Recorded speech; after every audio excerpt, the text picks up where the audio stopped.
Olá, meus irmãos, a paz do Senhor, tudo bem? Como que vocês estão?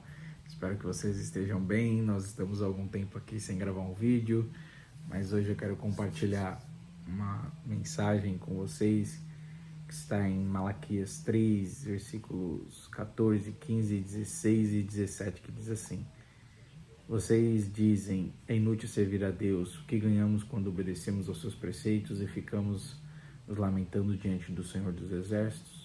Por isso agora consideramos bem-aventurados os arrogantes, pois tanto prosperam os que praticam o mal, quanto escapam ilesos os que desafiam a Deus. Depois aqueles que temiam ao Senhor conversaram uns com os outros, e o Senhor os ouviu com atenção. Foi escrito um livro como memorial na presença dele acerca dos que o temiam e o honravam, o seu nome. No dia em que eu agir, diz o Senhor dos Exércitos, eles serão o meu tesouro pessoal. Eu terei compaixão deles como um pai tem compaixão do filho que lhe serve. Então vocês verão novamente a diferença entre o justo e o ímpio, entre os que servem a Deus e os que lhe não servem. Essa é uma passagem muito dura. Malaquias está retratando um cenário dúbio, né, em que alguns consideravam que não era útil ou não era produtivo ter uma vida piedosa a Deus, uma vida fiel a Deus. E eles chegaram a essa conclusão ao analisar a vida dos ímpios, dizendo que eles prosperavam, dando uma ideia aqui de contraditório, né? Que os ímpios prosperavam e eles aparentemente não, ou talvez nem tanto quanto os ímpios. Mas o ponto é que eles olham e invejam a vida dos ímpios por essa prosperidade, mesmo diante de uma desobediência patente a Deus. E aqui a gente pode intitular esse texto como a prosperidade dos ímpios, né? Nós vemos nas Escrituras algo chamado graça comum de Deus, em que Deus dá ao homem, independente da proximidade que este homem tenha de Deus ou não, dá a ele condições e elementos que ele possa sobreviver e até alcançar uma prosperidade muito grande. Então, a graça comum de Deus concede a todos os homens a oportunidade de certa maneira, usufruir do que nós temos nesse mundo.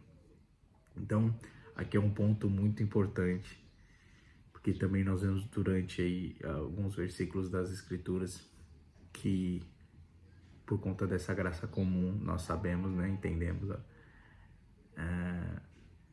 os ímpios podem prosperar. Então a prosperidade não é algo exclusivo aos cristãos, né? A prosperidade que tanto falamos e buscamos não é algo atinente apenas ao cristão. Por isso, não pode ser um requisito que comprove ou não se alguém é crente ou se alguém está em Cristo ou não. Por isso que a prosperidade não pode ser um termômetro na vida de nenhum crente, porque nós vemos nas Escrituras que homens justos muitas vezes não conseguem, não alcançam a prosperidade que muitos homens ímpios e injustos alcançam, né? Nós temos um dos reis de Israel, chamado Jeroboão, foi um dos mais prósperos em questão de crescimento, de alcance, de conquistas. Contudo, era um rei ímpio demais. Então, toda essa prosperidade não demonstrava o quanto corrupto era este homem. Então, isso já desmonta algumas teologias, né, da prosperidade, que dizem que se você está passando por uma necessidade é por alguma situação que você deixou de fazer ou que você está pagando o preço. Mas isso não é verdade, porque ímpios podem prosperar, e esse argumento ele é fatal para esse tipo de teologia distorcida quanto à prosperidade. Mas não só isso. Esse texto muitas vezes é usado e muitas vezes é recitado como se Deus fosse né, triunfar o homem e mostrar o quanto você é superiormente mais, né, próspero do que os ímpios. Né? A gente espera que Deus faça isso hoje, na presente era.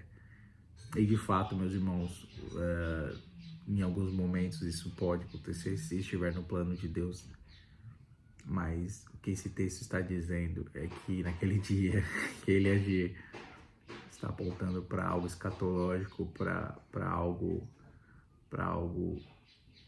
mais, que vai além, né, do nosso tempo. Vai ficar evidente quem serve, quem serviu, quem era fiel ao Senhor ou não.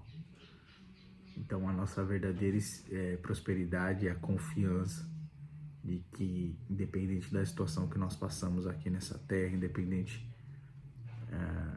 da prosperidade do ímpio, mesmo diante da sua total impiedade diante de Deus, nós não os invejamos, porque confiamos na justiça eterna e confiamos no Deus que cuida de nós, que nos ajuda, e sabemos que o valor das coisas, né, os nossos tesouros não estão aqui nessa terra, como bem disse Jesus.